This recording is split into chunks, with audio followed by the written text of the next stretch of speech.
आपलं पुढलं गणित आहे. कांद्याची किंमत 12% कमी झाल्यास आधी इतक्याच रुपयाचा कांदा खरेदी केल्यास किती टक्के कांदा जास्त मिळेल?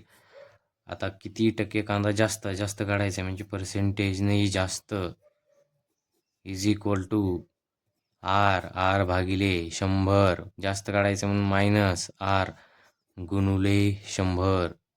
आता काय किती किंमत आपल्याला आरची 12, 100 मायनस 12 काय राहतं इथं? 100ला 100 आपलं गुणुलेमध्ये 12/88. 100मधून 12 गेले 88 राहिले. या दोन्ही संख्येला कोणत्या संख्येनं भाग जातो? 4नं.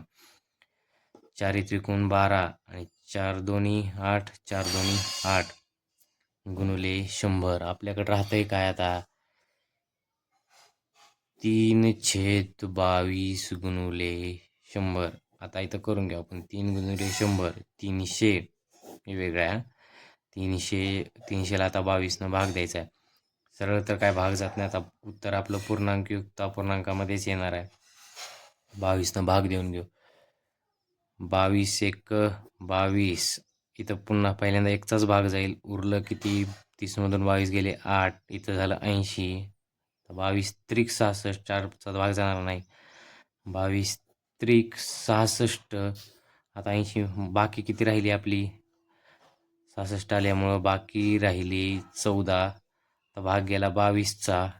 बाकी राहिली 14. नाही 22नं भाग दिलाय. भाग गेलाय 13चा. आता हे आपलं उत्तर आहे. पर्यायात हे उत्तर नाही. पण पुन्हा या संख्येला 2नं भाग जातो. 2 14 आणि इथं 11. 11 2 22.